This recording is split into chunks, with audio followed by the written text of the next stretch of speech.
पल न्यूज के news room से मैं हूं आपके साथ नदीम अकरम। भारतीय जनता पार्टी के लिए 2021 चिंता का सबब बना हुआ है। चिंता का सबब इसलिए बना हुआ है क्योंकि बंगाल चुनाव में एक तो दाल गल नहीं रही, केरल, तमिलनाडु, पांडुचेरी में कोई पूछ नहीं रहा और रही बची कुची कसर। अगर असम की बात करें तो असम में अपनी सत्ता को खोती हुई नजर आ रही है भारतीय जनता पार्टी।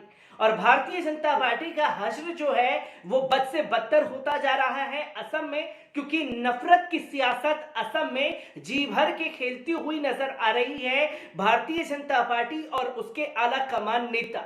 क्योंकि भारतीय जनता पार्टी को अपनी सियासत के लिए एक दाढ़ी और टोपी की जरूरत होती है, जो कि उन्हें असम में मिली मौलाना बदरुद्दीन अजमल के रूप में। तो मौलाना बदरुद्दीन अजमल के ऊपर तीखा प्रहार करती हुई नजर आ रही भारतीय जनता पार्टी लगातार हमलावर हो रही है और मुसलमानों को कोसने का काम करती हुई भी नजर आ रही है। पर उसका मुंहतोड़ जवाब देते हुए मौलाना बदरुद्दीन अजमल भी पीछे नहीं हटते नजर आ रहे, क्योंकि मौलाना बदरुद्दीन अजमल का एक बड़ा बयान भारतीय जनता पार्टी को लेकर के सामने आया है। क्या कुछ कहा है मौलाना बदरुद्दीन अजमल ने, एक बार इस पर नजर डालते हैं। एआईयूडीएफ चीफ बदरुद्दीन अजमल ने आक्रामक तेवर दिखाते हुए कहा है कि उनका मकसद बीजेपी को असम की सत्ता से बाहर करना है। इसके लिए वे कांग्रेस के साथ मिलकर लड़ाई लड़ेंगे। बकौल अजमल वे कुर्बानी देकर बीजेपी को हराएंगे, क्योंकि बीजेपी एक समुदाय विशेष के खिलाफ घृणा फैलाने का काम कर रही है। उनका कहना था कि हेमंत बिस्वा शर्मा सीएम बनने के लिए बंटवारे की राजनीति कर रहे हैं।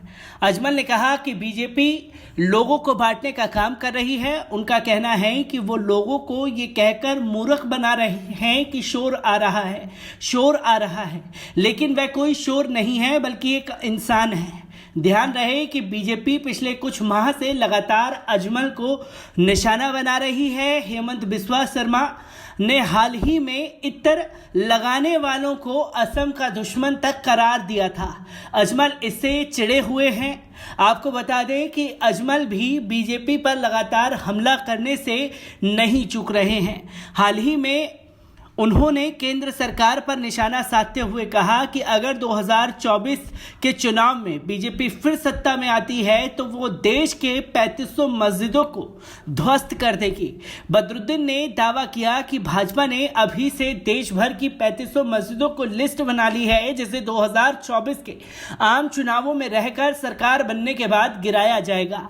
एआईयूडीएफ चीफ ने आरोप लगाया कि बीजेपी महिलाओं, ट्रिपल तलाक, मस्जिदों और देश की दुश्मन है।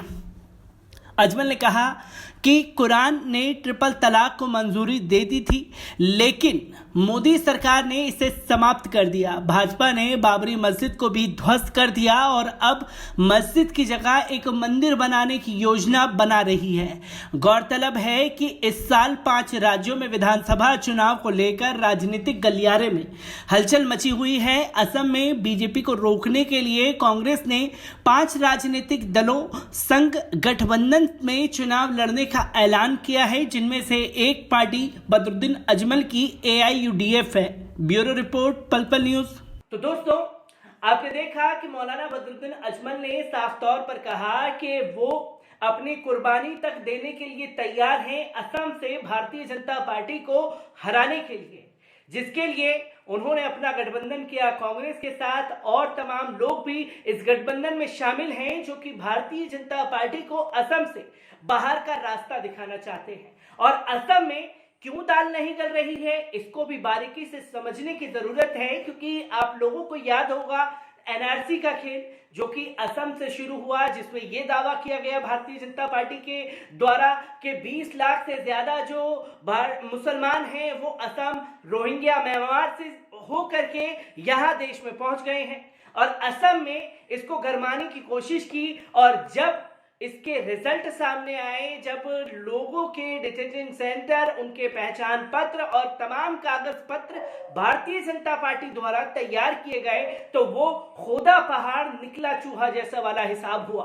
क्योंकि यहां तो असम में भारतीय जनता पार्टी मुसलमानों को बाहर का रास्ता दिखाना चाहती थी, पर जो 19 लाख लोगों का जो रिजल्ट सामने आया उससे पैरों तले जमीन खिसक गई। वो 19 लाख से फिर 40 लाख हुआ, 40 लाख में भी 5 लाख सिर्फ मुसलमान, और इसके बाद जो लोग बचे वो थे हिंदू समाज के लोग।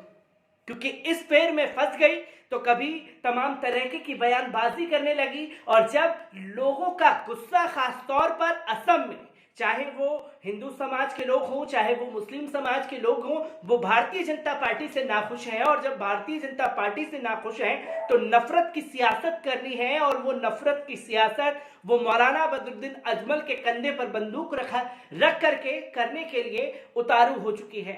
तो असम से आ रही हर एक अपडेट आप लोगों के साथ यूं ही साझा करता रहूंगा। दीजिए इजाजत, शुक्रिया।